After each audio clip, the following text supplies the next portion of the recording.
नमस्कार दोस्तों, मैं हूं देव और आप देखना शुरू कर चुके हैं ट्रू क्राइम स्टोरीज। तारीख थी 16 दिसंबर 2012।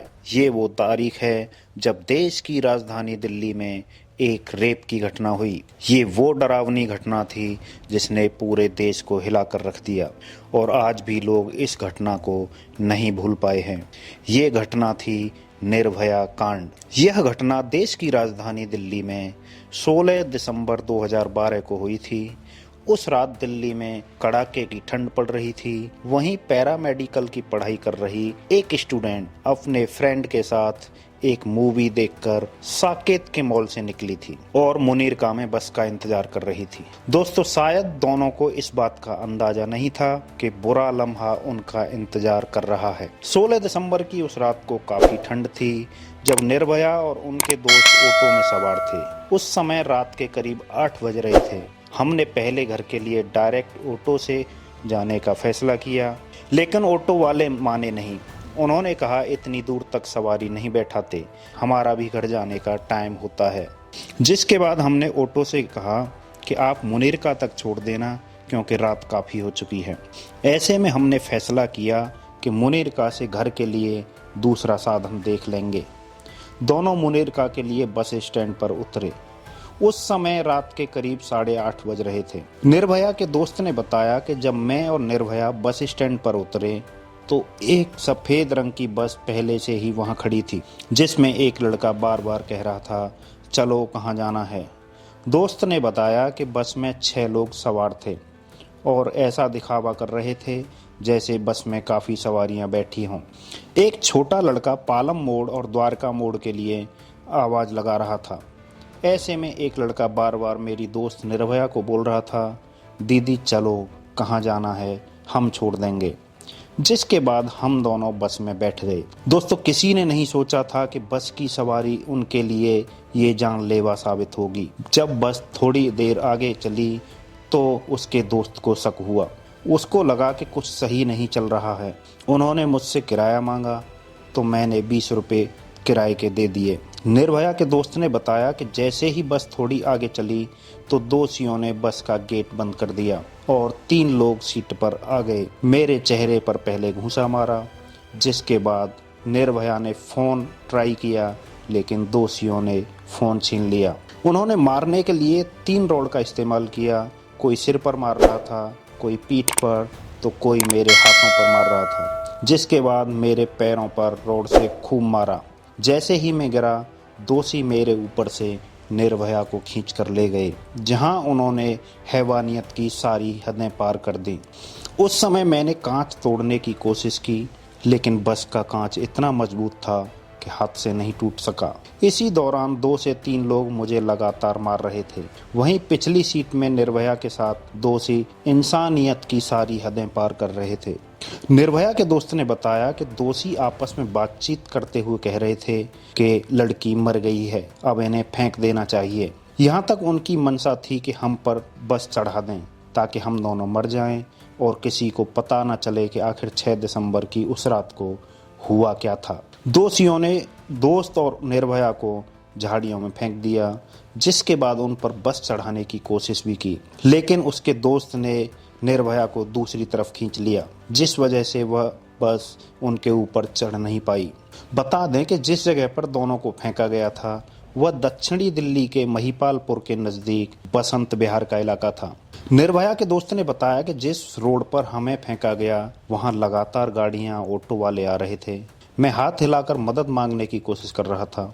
कुछ गाड़ियां आई भी, लेकिन वो गाड़ियों का शीशा नीचे करते थे, हमें देखकर चले जाते थे। ऐसे में एक बाइक वाले ने इन दोनों को देखा और पहले उसने अपने ऑफिस कॉल किया, जिसके बाद वहां से गाड़ी आई और पुलिस भी आ गई। फिर हम दोनों को हॉस्पिटल ले जाया गया। निर्भया को सफदरजंग अस्पताल में भर्ती कराया गया तो उसकी हालत देखकर डॉक्टर भी सन्न रह गए। दोस्तों, उसके शरीर में केवल 5% आंतें बची थीं।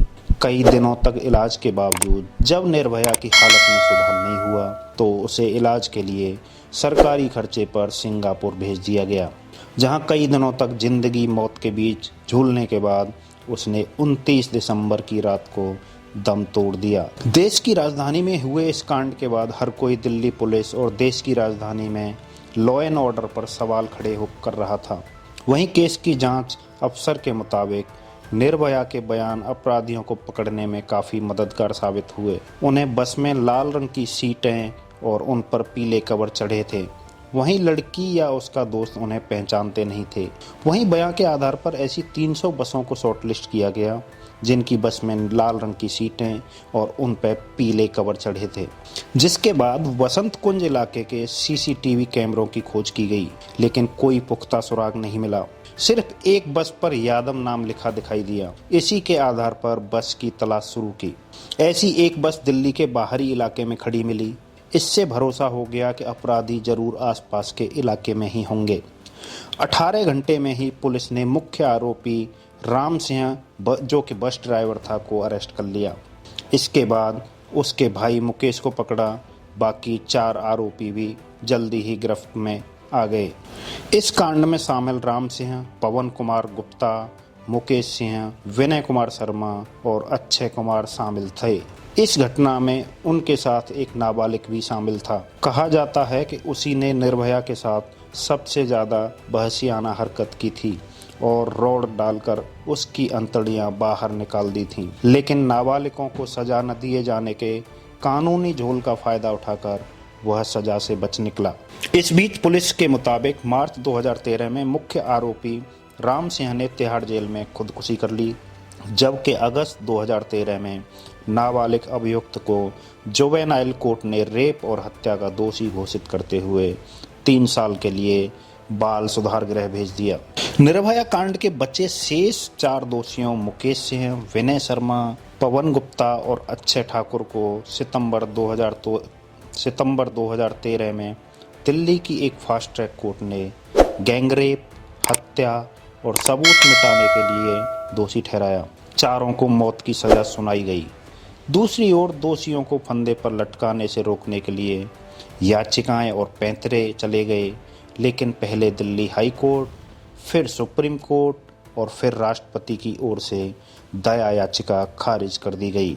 निर्भया की मां आशा देवी का दोषियों को उनके अंजाम तक पहुंचाने में अहम रोल रहा। उन्हें मौत की सजा दिलाने तक वह लगातार संघर्ष करती रहीं। बार बार दया याचिका लगाए जाने से दोषियों को सजा टलती रही, लेकिन लंबे इंतजार के बाद वो दिन भी आया जब दोषियों को उनके लिए सजा पूरी दुनिया ने देखी। 20 मार्च 2020 को निर्भया कांड में दोषी करार दिए गए विनय कुमार शर्मा, मुकेश कुमार, पवन गुप्ता और अक्षय कुमार को फांसी पर लटका दिया गया।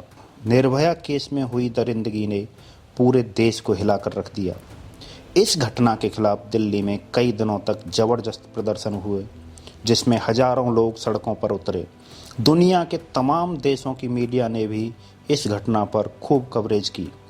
लोगों के गुस्से को देखते हुए सरकार कानून में बदलाव को मजबूर हुई और 16 साल से ऊपर के किशोर के जघन्य अपराध करने पर उसे भी बालिग की तरह कड़ी सजा देने का प्रावधान किया गया।